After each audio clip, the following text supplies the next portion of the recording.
फैजाबाद धरने का मास्टरमाइंड कौन था? क्या हुकूमत ने कैनेडियन सरकार से राब्ता किया था? क्या लोग कनाडा से आकर धरने दें, कोई नहीं पूछेगा? एक शख्स इंपोर्ट करके मुल्क यरगमाल बनाया, मकसद क्या उस वक्त की हुकूमत को फारिग करना था? सुप्रीम कोर्ट ने फैजाबाद धरना केस पर फैक्ट फाइंडिंग कमेटी मुस्तरद कर दी। चीफ जस्टिस पाकिस्तान ने कहा, कमेटी आंखों में धूल झोंकने के मुतरादिफ है।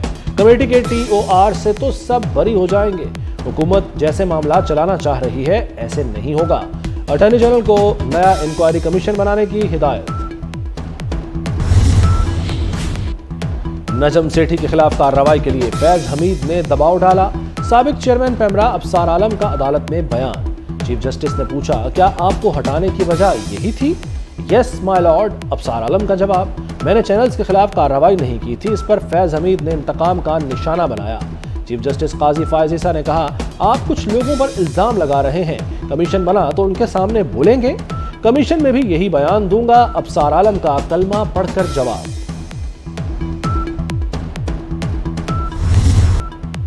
आसमान पर गर्द की चादर। पंजाब हुकूमत ने स्मॉग इमरजेंसी नाफिज कर दी। 1 माह के लिए तमाम स्कूलों में मास्क लाजिम। शहरियों को भी बचाव के लिए मास्क लगाना होगा। घरों की तामीर के दौरान मट्टी और रेत पर पानी का छिड़काव यकीनी बनाना होगा। वज़ीर आला मोहसिन नकवी की ज़ेर सदारत इजलास में फैसले। काश्तकारों के खिलाफ चालान वापस लेने का हुक्म। वज़ीर आला का कहना है कि किसान भाइयों को भी जिम्मेदारी निभाना होगी। फसलों को जलाने से गुरेज करना होगा। लाहौर हाईकोर्ट का धुआं छोड़ने वाली फैक्ट्रियों के खिलाफ क्रैकडाउन का हुक्म।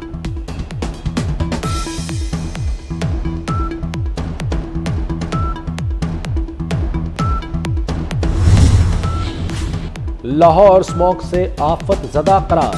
PDMA ने नोटिफिकेशन जारी कर दिया। स्मॉग के खात्मे के लिए चीन से मदद ली जाएगी। लाहौर में चीनी कंपनी के इश्तराक से एयर क्वालिटी मॉनिटरिंग सिस्टम लगेगा। वज़ीर आला मोहसिन नकवी से चीनी कौंसल जनरल की मुलाकात। पंजाब और चीन के माहिरीन माहौलियात के फौरी राब्तों पर इत्तफाक। वज़ीर आला ने कहा कि लाहौर में स्मॉग की बड़ी वजह भारत में फसलों की बाक़ियात को जलाना है। चीन से टेक्निकल मुआवनत और जदीद आलात के हुसूल के लिए कोशां है।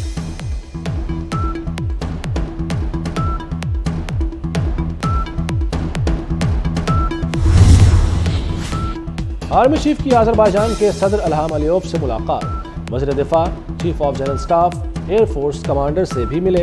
आर्मी चीफ ने आज़रबाईजान की मुसल्लह अफवाज की ऑपरेशनल तैयारी और हौसले को सराहा। जनरल आसिम मुनीर को गार्ड ऑफ ऑनर पेश किया गया। आर्मी चीफ ने बाकू में यादगार शहदा पर फूल रखे।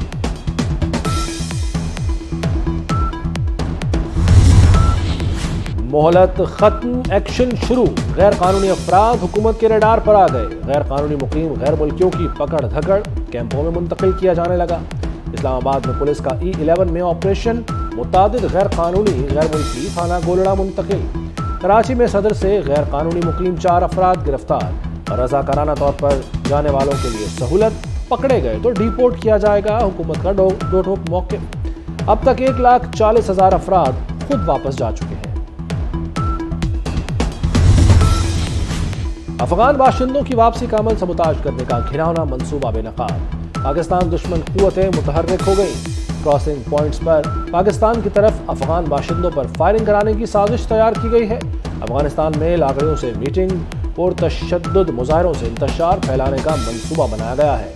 साजिश का मकसद वापसी का अमल सबूताज करना और पाक अफगान ताल्लुकात में कशीदगी लाना है। गजा में इसराइल की वहशियाना कार्रवाइयां।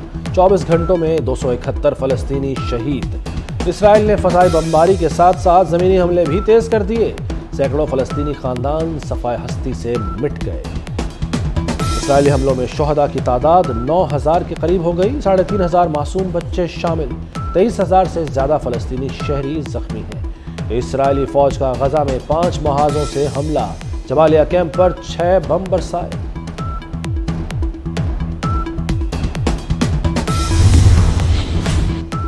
रफा बॉर्डर क्रॉसिंग इंसानी बुनियादों पर खोल दी गई। 80 शदीद जख्मी मिस्र मुंतकिल। 500 गैर मुल्की पासपोर्ट होल्डर सरहद पार करेंगे। कतर की सालसी में अमेरिका का ताउन। मिस्र, हमास और इसराइल के दरमियान मुआहदा हो गया। 7 अक्टूबर के बाद पहली बार रफा बॉर्डर खोला गया है। पाकिस्तानी इमदाद रफा बॉर्डर से गजा पहुंच गई।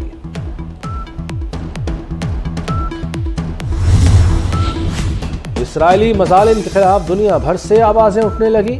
चिली और कोलंबिया ने इसराइल से सिफारतकार वापस बुला लिए। इसराइल को फलस्तीनी इलाकों से फौरी तौर पर निकाला जाए। उर्दन और बोलिविया का भी इसराइल से सिफारती ताल्लुकात मुनक़ता करने का ऐलान। ईरान का मुस्लिम ममालिक से इसराइल के बॉयकॉट का मुतालबा। तेल और खुराक की बरामदात का रास्ता रुकना चाहिए।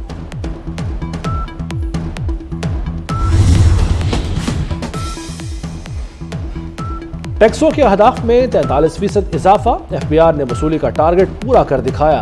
2682 अरब के मुकाबले 2748 अरब का रेवेन्यू जमा किया।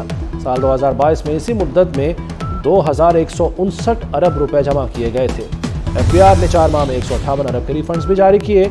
वज़ीर तिजारत गौहर एजाज की कोशिशें रंग लाने लगी। अक्टूबर में मुल्की बरामदात में 13.6% इजाफा रिकॉर्ड। तिजारती खसारे में 4.5% कमी हुई। जुलाई से अक्टूबर तक तिजारती खसारा 35% कम हो गया। गौहर एजाज कहते हैं कि सनतों को 100% पैदावारी सलाहियत पर चलाना मिशन है।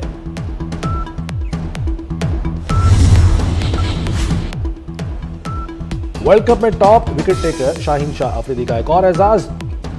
ICC की वनडे रैंकिंग में भी टॉप पर आ गए। मेगाबेट में अब तक 16 खिलाड़ियों को आउट कर चुके हैं।